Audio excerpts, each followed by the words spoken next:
Now fourth point of features is summarizing. अब summarizing का मतलब क्या है? एज नेम शो, समरी तैयार करना. समरी मतलब ये पता, कंक्लूजन निकालना कि आपका जो अकाउंट्स मेंटेन हो रहे हैं उससे कितने प्रॉफिट्स हो रहे हैं, कितने लॉसेस हो रहे हैं, यानी क्या फाइनेंशियल पोजीशन है. ये summarizing means making summary, making conclusion of accounting transactions. Now write it down बेटा, लिखिए sir. Accounting is the art of, dot लगा के लिखोगे बेटा. Accounting is the art of presenting the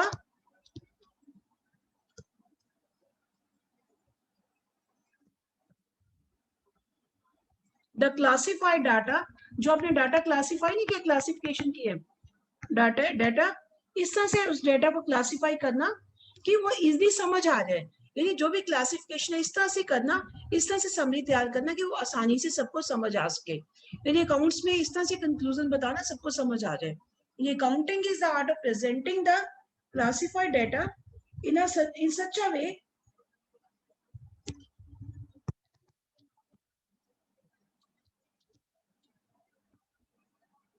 that is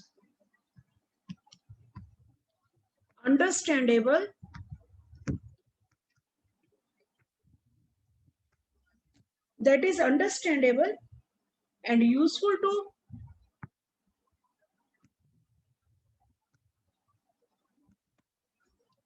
management and other users. ठीक है, इस तरह से क्लासिफाइड डाटा को प्रेजेंट करना ताकि सभी मैनेजमेंट के लिए अंडरस्टैंडेबल हो और यूजफुल हो, और बाकी यूजर्स के लिए भी अंडरस्टैंडेबल हो और यूजफुल हो.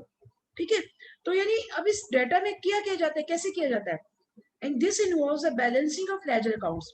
अब क्या किया जाता है, जो आपने लेजर अकाउंट्स क्लासिफिकेशन में किए थे ना, तो उसमें क्या है, दिस इन्वॉल्व्स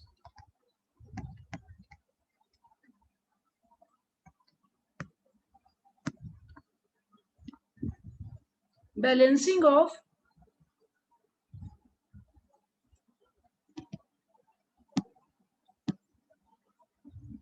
लेजर अकाउंट्स को हमेशा पूरा लिखने की नीड नहीं, कई बार ऐसे भी लिख सकते हो, A/C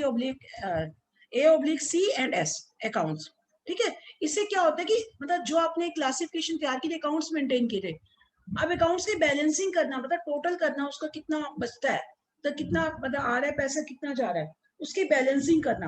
और बैलेंसिंग तैयार करके क्या होता है, इस बैलेंसिंग से लेजर अकाउंट से क्या बनाया जाता है, इससे फिर हम बनाते हैं, क्या बनाते हैं, ट्रायल बैलेंस तैयार किए जाते हैं. सारे चैप्टर्स आएंगे बेटा. यानी this involves the balancing of ledger accounts. और अगली नेक्स्ट सेंटेंस में लिखिए, या इसी में लिख सकते हो, चाहे लेजर अकाउंट्स एंड लेजर से क्या बना लोगे, preparation of trial balance.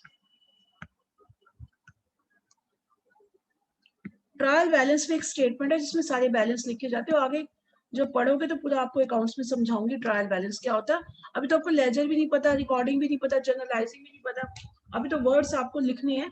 In accounts में सबसे पहले रिकॉर्डिंग की जाती है, रिकॉर्डिंग के बाद क्लासिफिकेशन की जाती है, क्लासिफिकेशन लेजर में होती है, लेजर से यानी फिर उसकी लेजर की बैलेंसिंग करके फिर उससे जो बनाया जाता है फिर ट्रायल बैलेंस बनाया जाता है. तो इस ट्रायल बैलेंस की हेल्प से क्या किया जाता है, इस ट्रायल बैलेंस की हेल्प से आप trading and profit and loss account और बैलेंस शीट बनाओगे. ठीक है बच्चे, तो ट्रायल बैलेंस की हेल्प से क्या होता है बेटा, नाउ ट्रायल बैलेंस की हेल्प से क्या बनाया जाता है, with the help of trial balance, लिख दो विद द डॉट डाल के, with the help of trial balance trading and profit and loss account. Trading and profit and loss को ऐसे भी लिख सकते हो, P/L, मतलब पता होना चाहिए प्रॉफिट एंड लॉस अकाउंट है. And balance sheet next line में लिख लो, is prepared,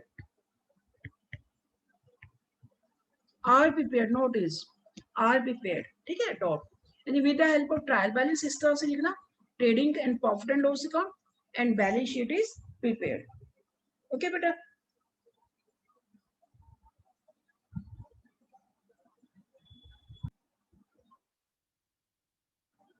now trading account is helpful in, trading account से क्या बनता है बेटा, ग्रोस प्रॉफिट एंड लॉस पता लगते हैं, ये टोटल कितने प्रॉफिट हुए, ग्रोस प्रॉफिट या ग्रोस लॉस।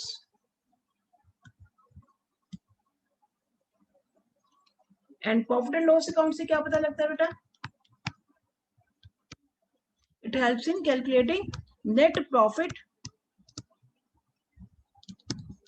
या नेट लॉस। एंड जो थर्ड स्टेटमेंट कौन सी बनती है, बैलेंस शीट। बैलेंस शीट से कैसे लिखोगे बेटा, आपको कुछ बीच में सेंटेंस लिखने की नीड नहीं है। ट्रेडिंग अकाउंट से क्या हेल्प से gross profit and gross loss, profit and loss, net profit and net loss. And balance sheet helps in maintaining the financial position of the business. ये क्यों प्रिपेयर की जाती है, to know the financial position of the business.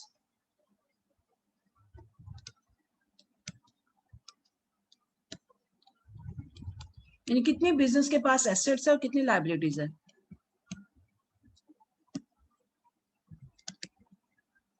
Okay बेटा, तो this is summarising. Summarising में हम क्या करते हैं बच्चे, समराइजिंग में हमने जो this is art of presenting the classified data, जो डाटा हमने क्लासिफाई किया था बेटा उसको इस तरह से प्रेजेंट करना ताकि वो मैनेजमेंट को भी समझ आ जाए और बाकी यूजर्स को भी समझ आ जाए, यूजफुल भी हो। तो इसमें क्या किया जाता है कि जितना हमने लेजर अकाउंट्स बनाए थे क्लासिफिकेशन में उसकी बैलेंसिंग की जाएगी बेटा, और बैलेंसिंग करके जो बैलेंस आएंगे उससे ट्रायल बैलेंस बनाया जाएगा, और ट्रायल बैलेंस की हेल्प से हम ट्रेडिंग अकाउंट बनाएंगे, प्रॉफिट एंड लॉस अकाउंट बनाएंगे और बैलेंस शीट बनाएंगे। ठीक है, और ये क्यों बनाए जाते हैं, ट्रेडिंग अकाउंट से इसलिए बनाया जाता है ताकि ग्रोस प्रॉफिट और ग्रोस लॉस पता लगे बेटा, और नेट प्रॉफिट एंड लॉस से पता लगता है नेट प्रॉफिट और नेट लॉस, और balance sheet is helpful in calculating the financial position of the business. तो this is fourth point, that is summarising. Now fifth point is interpretation of results. Result की interpretation करना यानी conclusions निकालना, भाई summary से ही बनता है वैसे तो इसे लगभग बस उसी उसी उसी लैंग्वेज से ही कन्वर्ट करना हमें। यानी in accounting the results of business are, यानी इस तरह से प्रेजेंट किए जाते हैं ताकि सभी पार्टीज के लिए यूजफुल हो। The same sentence will be written in accounting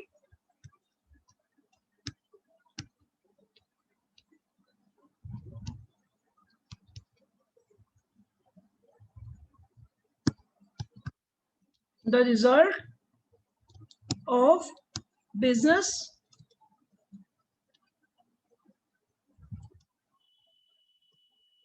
are presented in such a way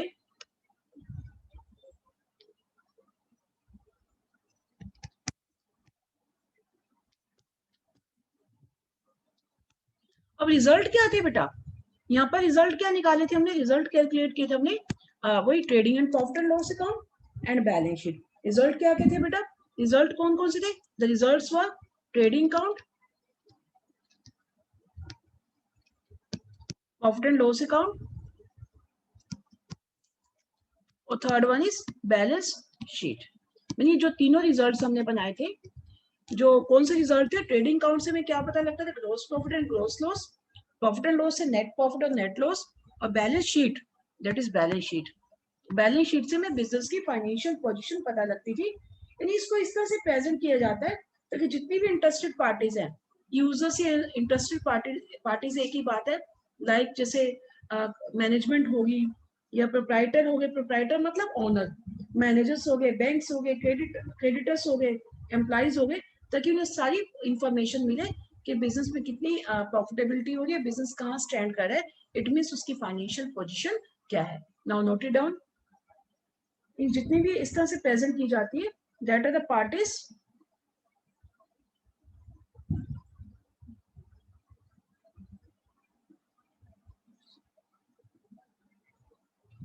in such a way that are useful to proprietor, PRIET, proprietor, manager,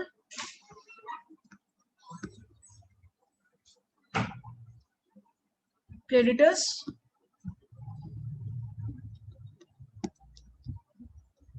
employees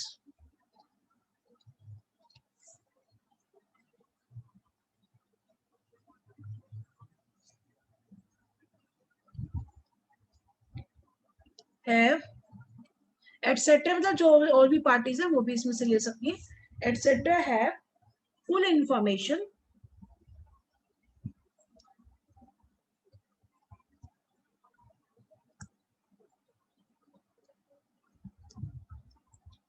of profitability, यानी business में कितने profit हो रहे हैं,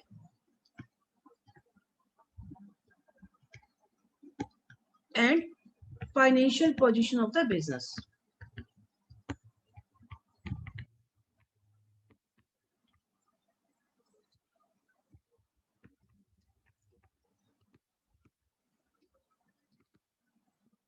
dot, full stop. ठीक है, ये है इंटरप्रिटेशन ऑफ रिजल्ट। ओके बेटा, नाउ 6 पॉइंट इज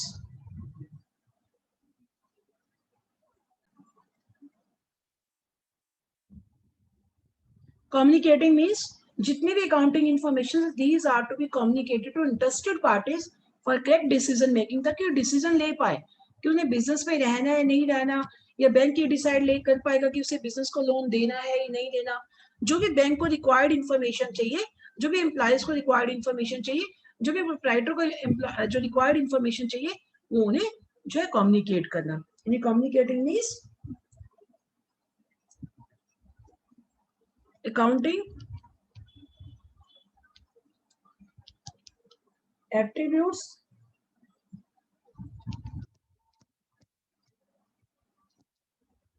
includes, क्या इंक्लूड करती है इसमें, इसमें ये भी इंक्लूड है एट्रीब्यूट्स, वही जो आपने फीचर्स किए, इसमें एट्रीब्यूट्स या फीचर्स एक ही बात है। इट इंक्लूड्स, क्या इसमें इंक्लूड आता है कि that the communication of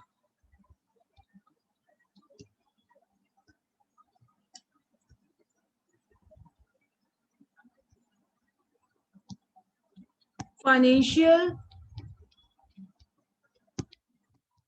informations,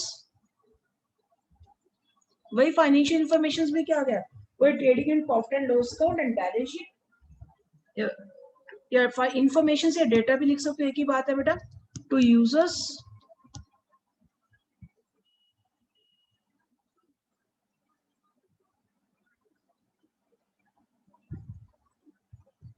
who analyse, उसको एनालाइज कर सकते हैं फिर, वो एनालाइज देम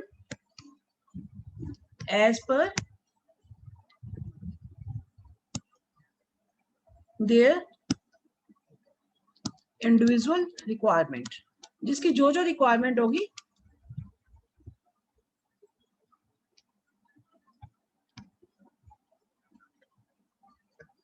ठीक है, जो जो मतलब उनको सारा डेटा दे दिया जाता है, जिसकी जो रिक्वायरमेंट है उसके अकॉर्डिंग उसको एनालाइज कर लेगा। ठीक है, जो जो रिक्वायरमेंट है जो उसके अकॉर्डिंग अपने आप को एनालाइज कर लेगा भी क्या उसे बिजनेस में कैसे, ताकि वो डिसीजन ले पाए। यानी accounting attributes includes the communication of financial information से data to users who analyze them as per the individual requirement for correct decision making.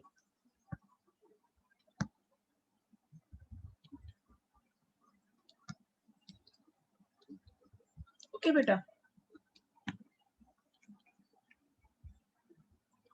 तो this is the complete question of attributes or features or nature or characteristics of accounting. अगर आपके पास question exam में ये आ जाए कि what are the what is accounting cycle, अगर आपके पास क्वेश्चन आ जाए व्हाट इज अकाउंटिंग साइकिल,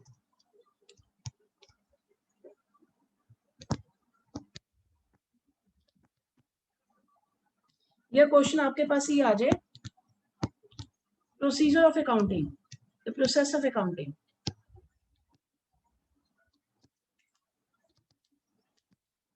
तो बेटा आपने सेकंड पॉइंट जो फीचर्स का किया ना रिकॉर्डिंग से, सेकंड पॉइंट से लेकर एंड पॉइंट तक आपने सारा लिखना है, फिर फर्स्ट पॉइंट छोड़ देना। यानी एक अकेला क्वेश्चन जो है जो एक अकेला आंसर 5 क्वेश्चंस का आंसर दे रहा है, नेचर, एट्रीब्यूट्स, कैरेक्टरिस्टिक्स और फीचर्स, 6 क्वेश्चंस का, 6 का तो बोल के तो वही हो गए। अकाउंटिंग साइकिल आए तो फर्स्ट पॉइंट को छोड़ देना, रिकॉर्डिंग से स्टार्ट हो जाना एंड तक। प्रोसेस ऑफ अकाउंटिंग आ जाए, फर्स्ट पॉइंट का छोड़ के सेकंड से लेकर एंड तक 6 पॉइंट कम्युनिकेशन तक पूरा कंप्लीट करना है। इट मींस आपका एक ही आंसर 6 क्वेश्चंस को जो कंप्लीट कर रहा है। तो आपका अकाउंटिंग साइकिल आ जाए, प्रोसेस ऑफ अकाउंटिंग आ जाए, फीचर्स आ जाए, कैरेक्टरिस्टिक्स आ जाए, एट्रीब्यूट आ जाए, तो सेम आंसर आपको लिखना है।